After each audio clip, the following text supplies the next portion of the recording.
Hello viewers, আসসালামু আলাইকুম। ঈশ্বর ডেইরিতে সবাইকে স্বাগতম। আশা করি সবাই খুব ভালো আছেন। একটা নতুন দিন শুরু হলো। আজকে আমরা আরশকে নিয়ে বের হলাম কিছু কাপড় কেনার জন্য।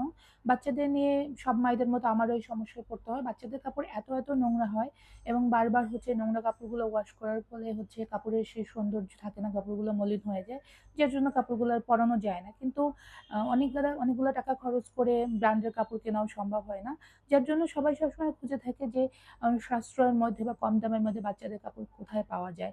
কিন্তু আমরা মার্কেটগুলোতে বা লোকাল মার্কেটগুলোতে যে কাপড়গুলো খুঁজে পাই সেগুলোর দাম এত বেশি থাকে যে একটা দুটো কাপড় কিনতেই অনেকগুলো টাকা খরচ হয়ে যায়। যে আপনাদের সাথে আজকে শেয়ার করব এমন একটা জায়গা যেখানে খুব অল্প টাকায় খুব ভালো মানের এবং একেবারে ব্র্যান্ডের কাপড় বলবো, শুধু ব্র্যান্ডের বললেই ভুল হবে, এক্সপোর্ট কোয়ালিটির কাপড় আপনারা পেয়ে যাবেন। যদি কোথা থেকে কিনলাম সেই কাপড়গুলো দেখতে হলে বা জানতে হলে পুরো ভিডিওটি না টেনে দেখুন এবং থাকুন আমাদের সাথে। আজকে আমরা গিয়েছিলাম চিটাগংয়ের পুলিশ প্লাজায়। পুলিশ প্লাজায় সবার কম বেশি পরিচিত। লোকেশনটা আপনাদেরকে বলে দিচ্ছি। চট্টগ্রামের কাজীর দেউরি এলাকার একটি জনপ্রিয় শপিং সেন্টার হচ্ছে পুলিশ প্লাজা। এখানে আপনাকে যেতে হলে যেটা করতে হবে, প্রথমে চিটাগং যেতে হলে কাজীর দেউরি মোড়, box culvert road, Kotwali Chattogram, এখানে যেতে হবে। চিটাগংয়ের বিভিন্ন জায়গা থেকে এখানে যাওয়া যায়। নিউ মার্কেট থেকে রিক্সা বা সিএনজি নিয়ে সরাসরি কাজীর দেউরি পৌঁছানো যায়। সময় লাগে প্রায় ১০ থেকে ১৫ মিনিটের মতো। জামালখান থেকে চিটাগং পুলিশ প্লাজায় পৌঁছতে সময় লাগে সিএনজি বা রিক্সা ব্যবহার করে ১০ থেকে ২০ মিনিটের মতো। অক্সিজেন মোড় থেকে সিএনজি বা বাসে করে প্রথমে জিএসসি মোড়ে আসতে হবে। জিএসসি মোড় থেকে আবার কাজী দৌড়ে যেতে রিক্সা বা সিএনজি নেওয়া যাবে। সময় লাগে প্রায় ৩০ থেকে ৪০ মিনিটের মতো। হালিশহর থেকে বাস বা সিএনজি নিয়ে আগ্রাবাদ মোড়ে আসতে হবে। সেখান থেকে কাজী দৌড়ে আসার জন্য রিক্সা বা সিএনজি নেওয়া যাবে। সময় লাগে ৩০ থেকে ৪০ মিনিটের মতো। পতেঙ্গা থেকে বাস বা সিএনজি নিয়ে কাজীর দৌড়ি পৌঁছানো যাবে। প্রায় ৩০ থেকে ৪৫ মিনিটের মতো সময় লাগে। এছাড়াও চট্টগ্রাম বাস সার্ভিসগুলোও বেশ কার্যকরী এবং যেকোনো কেন্দ্রীয় বাস স্ট্যান্ড থেকে কাজীর দৌড়ি বা কাছাকাছি জায়গায় নেমে আপনারা হেঁটেও চলে যেতে পারেন। আমরা গাড়িতে চলে গিয়েছিলাম, যার জন্য আমাদের খুব একটা প্যারায় পড়তে হয়নি। এখানে ঢুকে প্রথমে দেখবেন নিচে সারি দোকান আছে, বিভিন্ন জিনিসপত্রের দোকান। শুধু বাচ্চাদের কাপড়ের দোকান না, এখানে বড়দের কাপড়ও পাওয়া যায়। আম বড়দের শার্ট প্যান্ট থেকে শুরু করে টি-শার্ট এবং মেয়েদেরও এখানে কিছু জিনিসপত্র পাওয়া যায়। এছাড়া হাউজহোল্ডের জিনিসপত্রও পাবেন।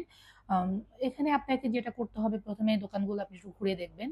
নিচতলায় ঘুরে দেখবেন। ঘুরে দেখে আপনার বাচ্চার বয়স অনুযায়ী আপনি কাপড় খুঁজবেন, কোন ধরনের কাপড় আপনি চান এবং কি ধরনের কাপড় আপনি চান, আপনি ওটা বললে ওরা বের করে দিবে। আমরা বাবুর জন্য কিনতে গিয়েছিলাম। বাবুর জন্য কাপড় কিনতে গেলে আমাদের একটা ঝামেলা পড়তে হয়।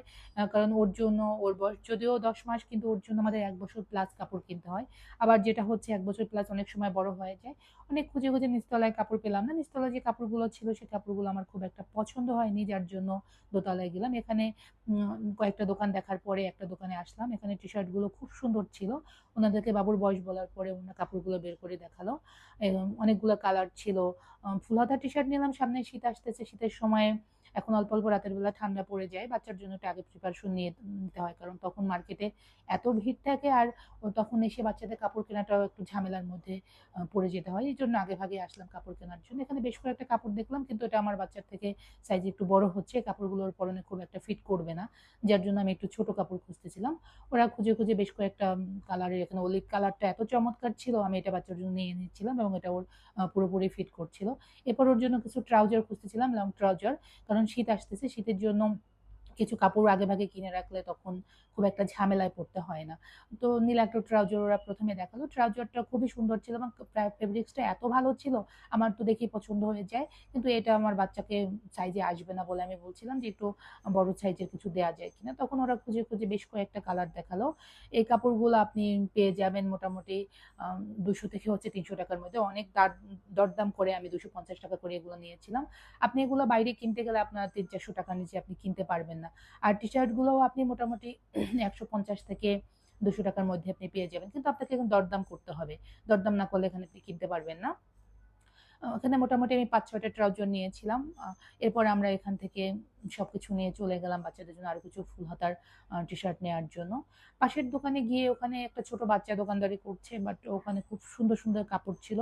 ও আমাকে দেখালো যে বাচ্চাদের ফুল হাতার অনেকগুলো টি-শার্ট এখান থেকে আমি আমার পছন্দ মতো খুঁজে খুঁজে কিছু কিছু কাপড় নিয়েছিলাম। এছাড়াও আপনি একদম ছোট বাচ্চা থেকে নিউবর্ন বেবি থেকে শুরু করে মোটামুটি ১০-১২ বছরের বাচ্চাদের জন্য এখানে আপনি কাপড় পেয়ে যাবেন একেবারে সাশ্রয়ী মূল্যে। একদম ছোট বাচ্চাদের কাপড়গুলো হচ্ছে আপনি একেবারে নিউবর্ন যারা ওদের কাপড়গুলো আপনি ৳১২০ থেকে শুরু করে ৳১৫০ মধ্যে পেয়ে যাবেন। আর মোটামুটি হচ্ছে ৬ মাস থেকে ২ বছরের বাচ্চাদের কাপড়গুলো আপনি কিনতে পারবেন ১০০ থেকে ১৫০ বা ২০০, ২৫০ এরকম। কিন্তু খুঁজতে হবে আপনাকে, খুঁজে খুঁজে কিনতে হবে। খুঁজলে এখানে খুব ভালো কাপড় আপনি পেয়ে যাবেন। আমি অনেকগুলা কাপড় বাচ্চার জন্য নিলাম। তারপর ভাবলাম পরে একসময় আসবো। আবার শীত আসতেছে তখন বাচ্চাদের কিছু সোয়েটার আরো কিছু জিনিস নেব। কারণ এত চমৎকার কাপড়গুলো ছিল আমার তো খুবই পছন্দ হয়েছে। আপনারাও চাইলে এখানে আসতে পারেন এবং বাচ্চাদের জন্য কিছু কম দামে মানসম্মত কাপড় নিতে পারেন। ততদিন ভালো থাকবেন। আপনাদের সাথে আবার শেয়ার করব নতুন কোনো জায়গা যেখানে নতুন, নতুন জিনিস পাওয়া যায়। আপনাদের সাথে সেসব দিন আমি শেয়ার করব কবে, কবে কোথায় গেলাম এবং কি, কি কিনলাম। ততদিন ভালো থাকেন। আবার দেখা হবে নতুন কোনো ভিডিওতে। আল্লাহ হাফেজ।